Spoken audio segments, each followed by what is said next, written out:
Hello and welcome to the Diablo 4 Open Beta Review. I'm your host, Necromancer, on the Necromancer channel. Oni Sinchin will not be joining us for this review.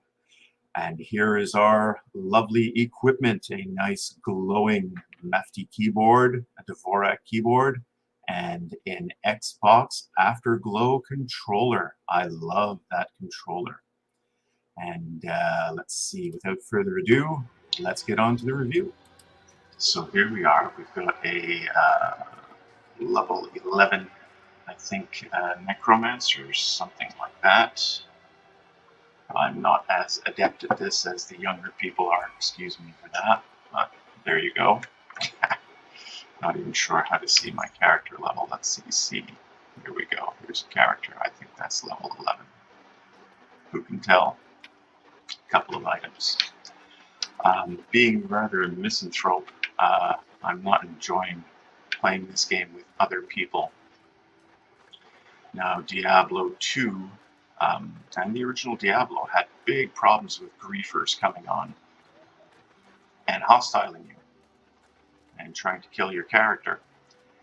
It can be a real pain in the ass for Diablo 2, and I think it should have been maybe not removed, but they should have controlled it by having only areas where you could go hostile with other players.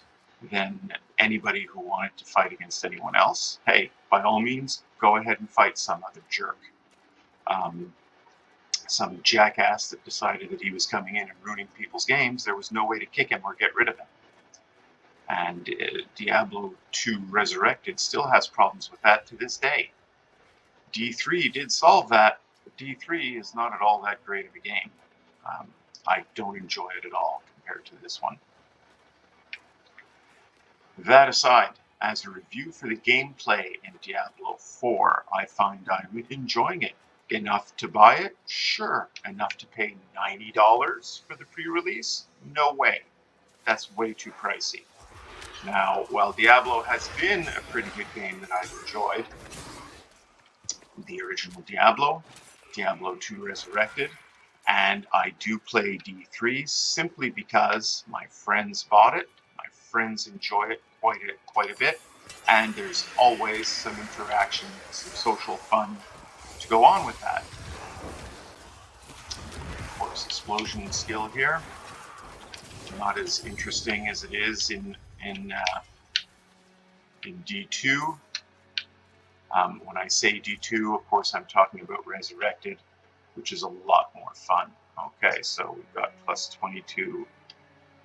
Good enough for me. Appear to be unique.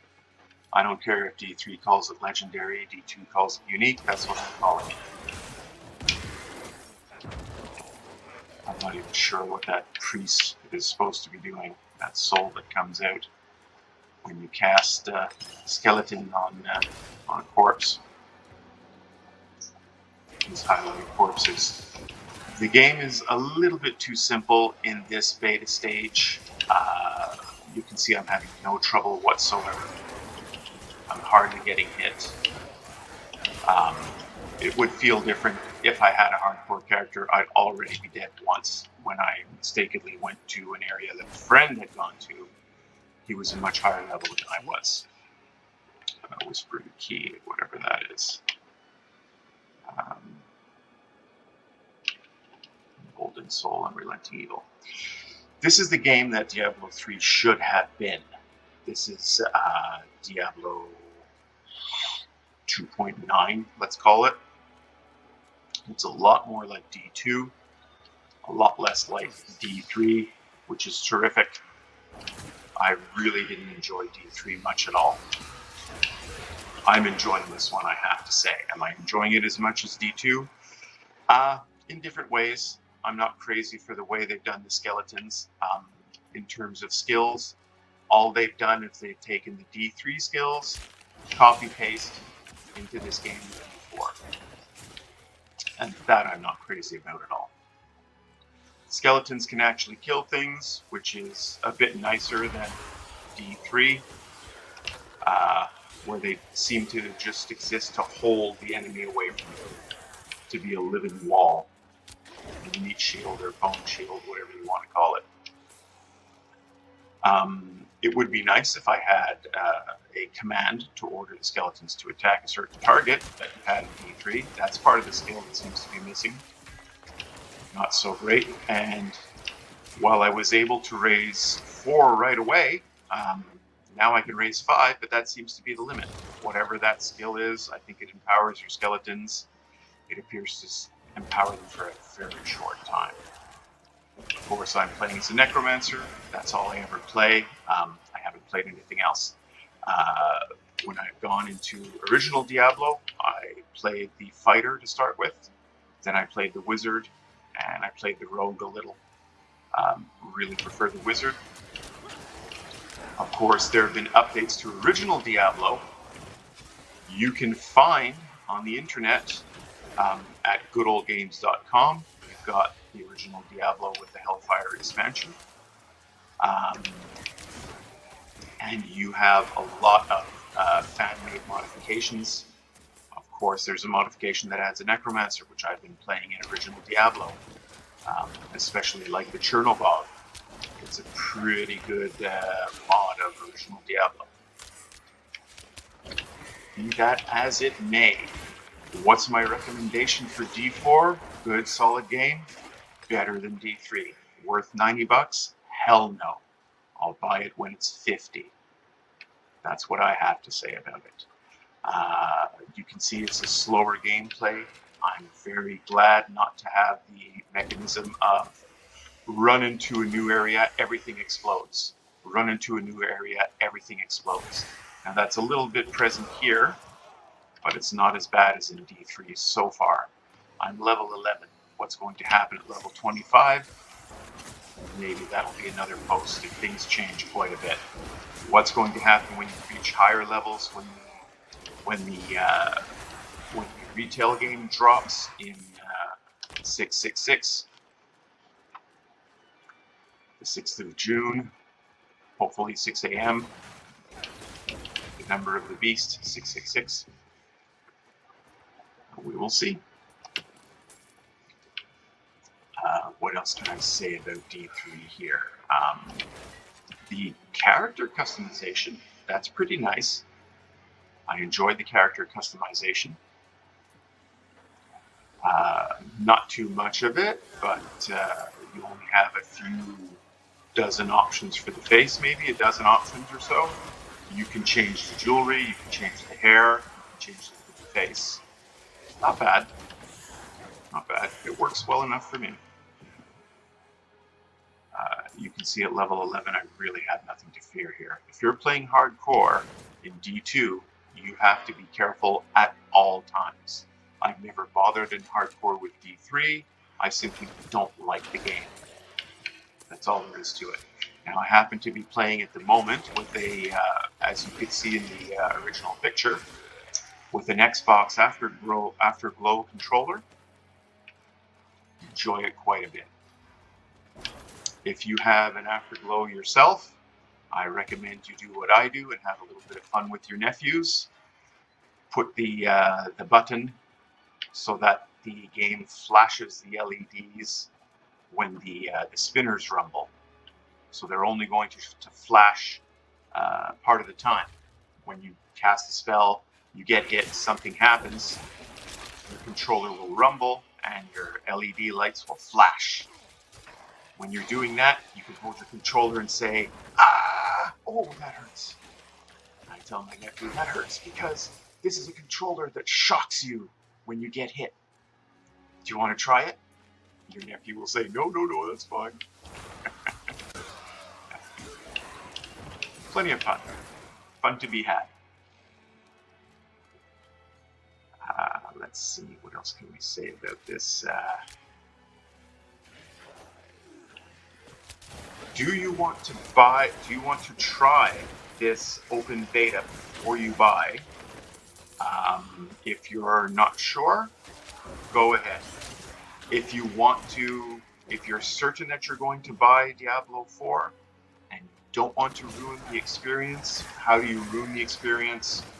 Well, you can only play to level 25, right? you're only getting part of the story done. Let's see, we'll kill off this guy. We'll take a look at the map. Now, the world map, as you can see, is huge. Here's an area that we cannot go to. Let's see. Quests cannot be progressed in this version of the game. Same thing here. You've got a very large world with a lot of provinces, a lot of areas. How big are the areas? Well, they're decent for gameplay. I mean, look at the size of the map compared to where you can run around. It's a decent size. Yeah, I don't have complaints there for an initial release. Of course, we would like to have more room.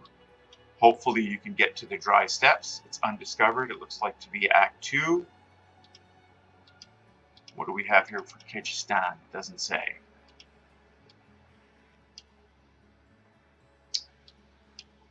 Yeah, undiscovered area. Yeah, okay, so maybe I'm reading this wrong.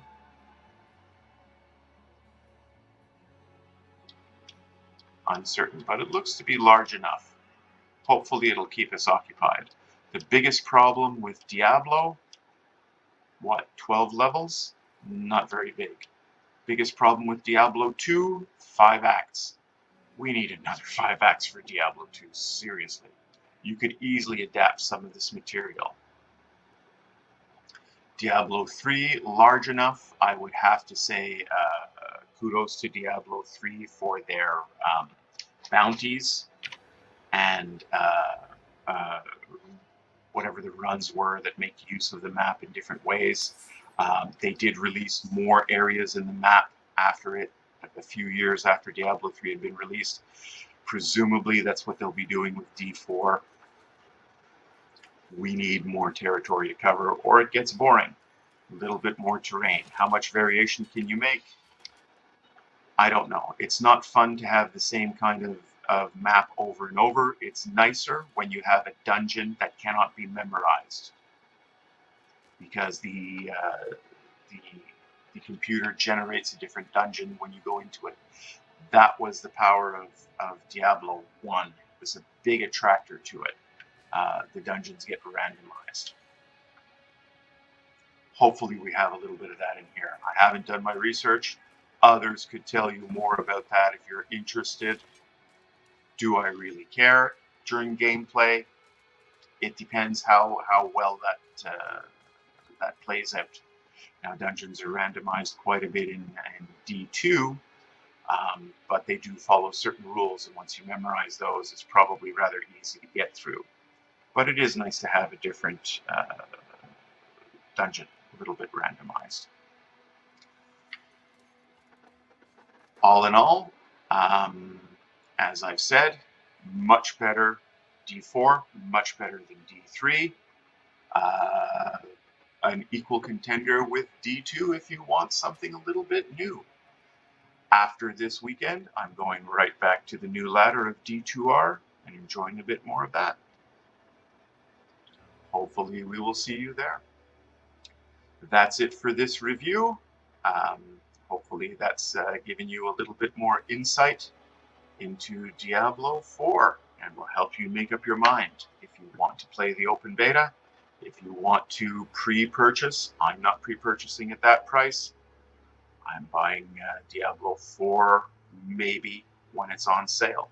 If all my friends go ahead and buy it, maybe I'll have to go ahead and buy it at $90. So that's going to not be the most fun purchase I've made. That's what I have to say about it. Like, share, subscribe, put some comments below. If you agree, if you disagree, let us know what you think. And with that, I bid you adieu. Live long and prosper.